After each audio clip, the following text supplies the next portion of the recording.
मेरा नाम रुद्रानी छेत्री है। मैं अपने अपने आप को एक ट्रांसजेंडर वुमेन आइडेंटिफ़ाई करती हूँ।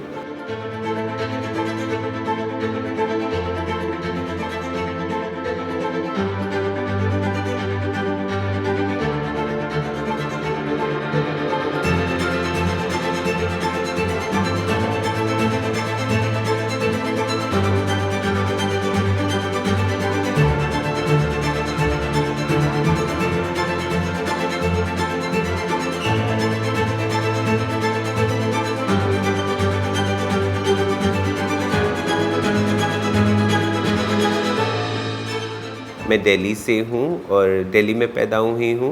अभी मैं मित्र ट्रस्ट के साथ हूँ, जिसको मैंने 2005 में शुरुआत किया था।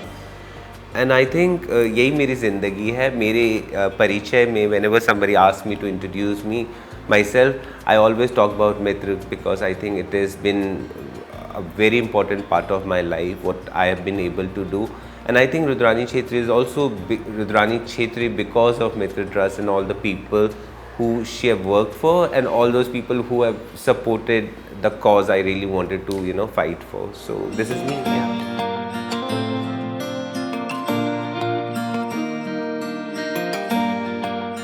जब मेरी जर्नी की बात आती है कि मेरी ज़िंदगी कैसी रही, और अक्सर मेरे से जब ये सवाल पूछा जाता है तो यही पूछा जाता है कि पहले आप लड़के थे फिर लड़की हो गई। पहली बात तो ये बहुत क्लियर है कि मैं कभी लड़का नहीं थी। I was never a male. I was assigned and I was recorded as a male person because this is how people see gender. आज के दिन में भी हमारे देश में जब बच्चा पैदा होता है तो लोग ये जानना चाहते हैं सबसे पहले कि लड़का है लड़की। कोई पूछता नहीं है कि उसका हेल्थ कैसा है, how is baby doing. So I think when I was born, I was very much a woman, very much female. But because of this strong gender binary and how doctor examined me, I think they labeled me, they assigned me as a male person, and they recorded me as a male person. And this recorded thing continued for a very long time. जब बगल की आंटियाँ बोलती थी, बहन जी कुछ आदतें ठीक नहीं है इसकी, and sometimes and most of the time घर से निकलो तो बाकी बच्चों का छेड़ना चिढ़ाना, मेरा घर पे रो के वापस जाना। फिर उन्होंने मुझे ये बोलना कि ऐसे ऐसे भी हादसे हुए कि गलती तो तुम्हारी है। एंड मैं उनको ब्लेम नहीं करती क्योंकि उनको भी ऐसे ही सिखाया गया है। वहाँ पे दिल टूटना, वहाँ पे ऐसा लगना कि दुनिया में सिर्फ मैं एक अकेली हूँ। मैंने बहुत बड़े पाप किए इस दुनिया में, ज़िंदगी में, और मेरे को मर जाना चाहिए। तो ज़िंदगी ऐसी भी बीती, घर में होते हुए भी अकेलापन था, घर में होते हुए सब होते हुए भी लगा कि मुझे सुसाइड कर लेना चाहिए। और ऐसा समय भी आया जहाँ पे मुझे घर छोड़ना पड़ा।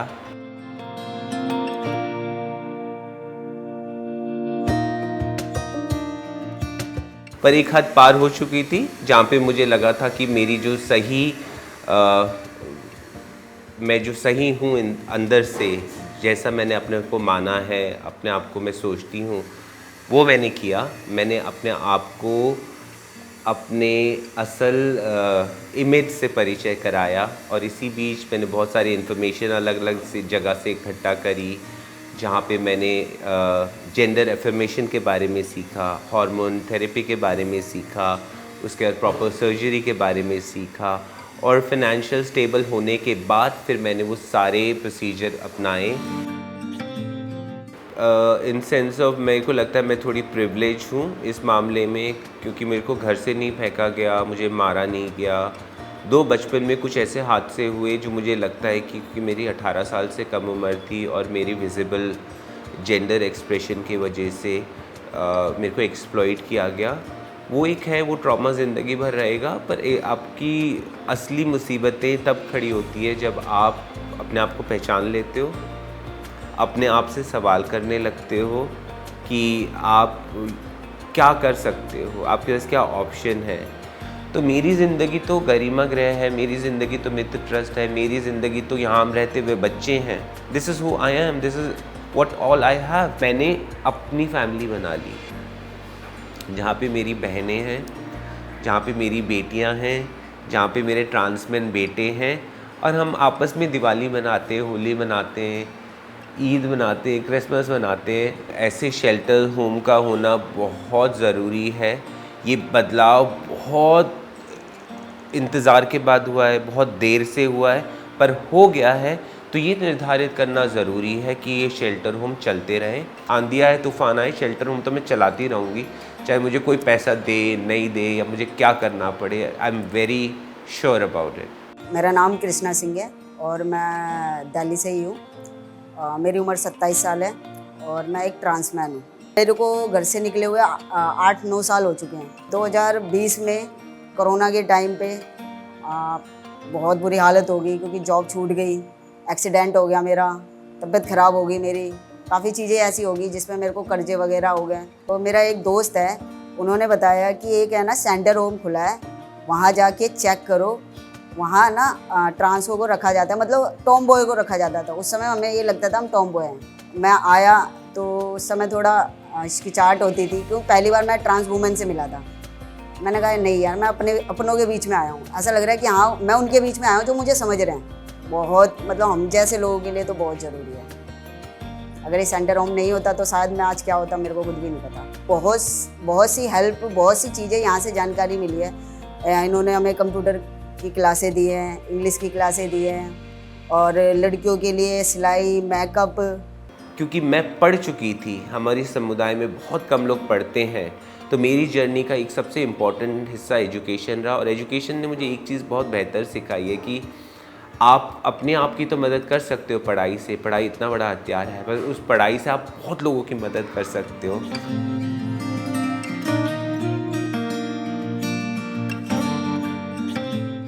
She is from Assam. तो ये जब वहाँ से आई थी, ये एक बिज़नेस फैमिली से आती है, पर she is been डिसोन because of her gender. तो इसका आइडिया यही था कि मैं नौकरी नहीं करूँगी, मुझे बिज़नेस करना है, and she wanted some support. तो हमने उसको बोला यूज़ दिस स्पेस, और हमने इसको बीच में 2-3 जगह से थोड़ी फंडिंग दिलाई, सो दैट शी कैन वो अपना रॉ मटेरियल करके अपना बिज़नेस शुरू करे। तो now she, because she is from Assam, she knows, she do have knowledge about teas, तो वो ये चाय ब्लेंड करती है। And the good part about this चाय इज़ ये सारे मतलब ऑर्गेनिक हैं, ये डस्ट से नहीं बने, ये प्योर फॉर्म से बने हैं। ये नेचुरल सेंट भी बनाते हैं फूल को एक्सट्रैक्ट करके। हाँ, मतलब ये बनाते हैं, यहीं पे करते हैं। But the idea is we don't want to use any chemical. Health के अराउंड हमें लगा सफाई बहुत इम्पॉर्टेंट है, तो हमने सोप बनाने का आज से शुरू किया है।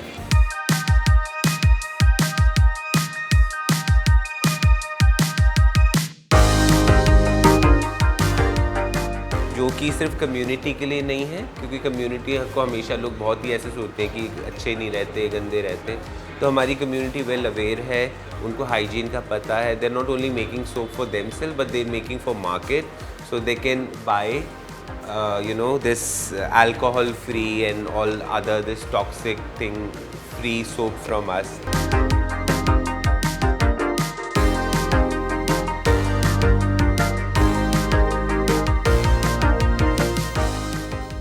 आज हम आ गए हैं अपने मित्र ट्रस्ट में फिर से मॉडलिंग की रिहर्सल करने, और यहाँ पे सब लोग रिहर्सल करके अपने फाइनल शो की तैयारी करेंगे। And can we have music please, music.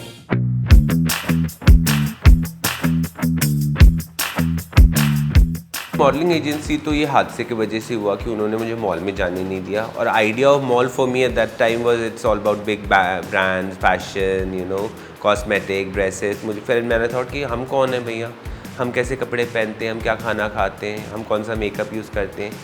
इसीलिए मॉडलिंग एजेंसी की स्टार्ट करी। और मुझे ये लगा कि मॉडलिंग एजेंसी इसीलिए भी क्योंकि हमारे इंडिया और बाकी देश, मतलब बाकी लोग आधे से ज़्यादा अपना एजुकेशन इन्हीं माध्यम से लेते हैं, मैगज़ीन से, टीवी से, फिल्मों से, और वो अपने जीवन में इम्प्लीमेंट करते। तो I think instead of classroom settings हमें बाहर जाने की ज़रूरत है, लार्जर ऑडियंस को कम्युनिटी के बारे में एजुकेट करने के लिए। एक ये शुरू किया।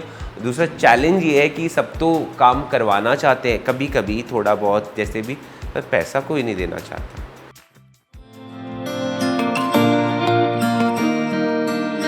मेरा नाम बेला है and I identify my self as a trans woman. मैंने इसी एजेंसी में आकर, बोल्ड ट्रांसजेंडर मॉडलिंग एजेंसी में आकर, जहां हम पूरे समाज से डिस्क्रिमिनेट होते हैं, यहाँ आकर मैंने उस डिस्क्रिमिनेट करने वाले समाज को भी कैसे कॉन्फिडेंस के साथ फेस करना है ये चीज़ सीखी। लोगों को हर चीज़ में खूबसूरती चाहिए, चाहे वो कोई प्रोडक्ट हो, चाहे वो कोई चीज़ हो, चाहे वो कोई फिल्म हो, उनको हर जगह ग्लैमर देखना है और फैशन इंडस्ट्री में तो ग्लैमर ही बिकता है। तो लोग ये सोचते हैं कि जो ट्रांस वुमेन होती हैं वो भी लड़कियों जैसी दिखनी चाहिए। आप बस अपने सेल्फ रिस्पेक्ट को, अपनी डिग्निटी को फर्स्ट प्रायोरिटी रखो और वही हम सारी ट्रांस मॉडल्स आज भी करती आ रही हैं। स्पेशली हम जब भी अब किसी शूट पे जाते हैं तो हम ये हमेशा ध्यान रखते हैं कि ये हमारा काम, हमें एहसान नहीं मिल रहा, ये हमारा काम है और हमें हमारे हर काम का पे मिलना चाहिए।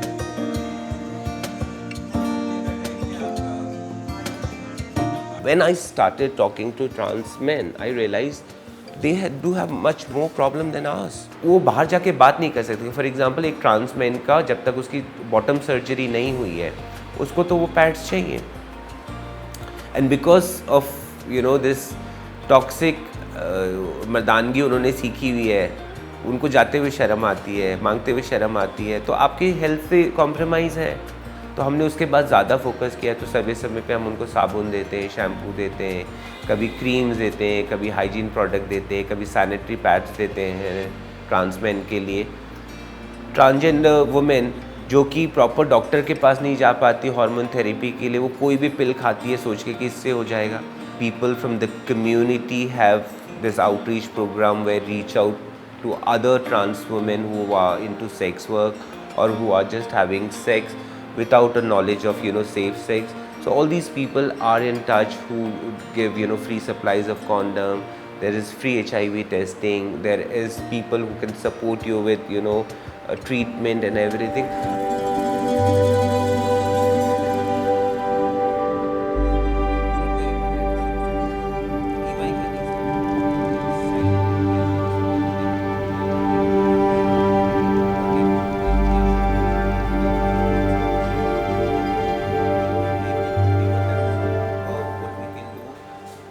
See, I was, of course, sexually abused by my uncle, but somebody who's 18 plus or under 18, any trans man gets raped by his own father, saying that I will teach you that how to be a woman.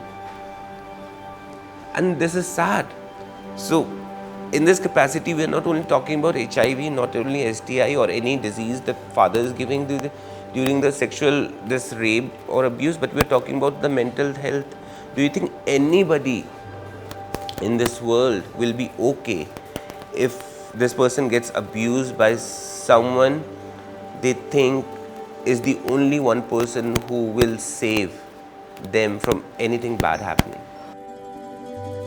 It's clear that the transgender community faces very similar problems in India and the US, but there are differences just in the cultural structures of the different countries, and it's been really powerful to learn about how an Indian organization is tackling really distinctly Indian approaches to what's going on in the transgender community and providing the most effective, relevant support. पहले 377 की आड़ में men in uniform, they used to rape, they used to blackmail, they used to extort money. Class आपके संगी साथी students आपको blackmail करते थे, आपके ऑफिस के कोलीग आपको ब्लैकमेल करते थे, आपके नेबर्स ब्लैकमेल करते थे, आपके अपने सगे कज़न भाई आपको ब्लैकमेल करके सेक्सुअल अब्यूज़ करते थे, पैसा मांगते थे। तो आई थिंक वो फेस हमने पीछे छोड़ दिया। तो 377 के बाद काफ़ी बदलाव आया है, पर पूरे बदलाव नहीं आए, क्योंकि as a civil rights I think आधे अधूरे राइट्स इज़ नॉट गुड। आप पूरे अधिकार दो। If I don't have a partner and it is not recognized marriage, if I get sick tomorrow and I need to go through this surgery, who will sign these papers? I don't have mother, I don't have father, I've been disowned. I only wanted to have a partner who can be legally my partner and take care of my all the things, which is not possible. You don't have right, you can't adopt a child. Personal ज़िंदगी के challenges इस transgender life को थोड़ा बेहतर बनाने में ही रहा है। बहुत लड़ाइयाँ करी, बहुत बहस करे, बहुत दिल टूटे, बहुत कुछ हुआ है, ऐसा क्या नहीं है जो ज़िंदगी में नहीं हुआ। मुझे लगता है कि मैं अपनी पूरी ज़िंदगी अपनी आंखों के सामने चलाऊंगी तो एक फ़िल्म चलेगी बड़ी सुंदर सी। अगर आपको कभी हमारे उदास और या खड़ूस चेहरे ऐसे दिखते हैं और आपको लगता है कि हम भयंकर लोग हैं, हमने अपने आप को ऐसे ढाल लिया है क्योंकि हमारे पास और कोई self defence, self protection mechanism नहीं है। तो ये जो कम्युनिकेशन का गैप है डिफरेंट जेंडर्स में, हमें वो रोकना पड़ेगा। काफ़ी समय तक हमने लड़कों और लड़कियों को आपस में बात करने नहीं दिया, अलग अलग उनको रखा हमारे समाज ने, जिसका हमें बहुत खामियाजा उठाना पड़ा और हमने इससे सीख भी ली। तो I think it is a time for everyone to realise, अगर उनको इंक्लूसिव बनना है तो उनको अपने ज्ञान को अपडेट करना पड़ेगा, उनको अपने गलत ज्ञान को हटाना पड़ेगा और एक रिस्पॉन्सिबिलिटी लेनी पड़ेगी कि अपने से यंगर अनएजुकेटेड जो जिन पर इंफॉर्मेशन नहीं है, आप उनको इन्फॉर्म करिए, आप उनको ज्ञान दीजिए। ज्ञान बांटने से ही तो बढ़ता है। समाज सबके लिए है, आपके अकेले के लिए तो नहीं।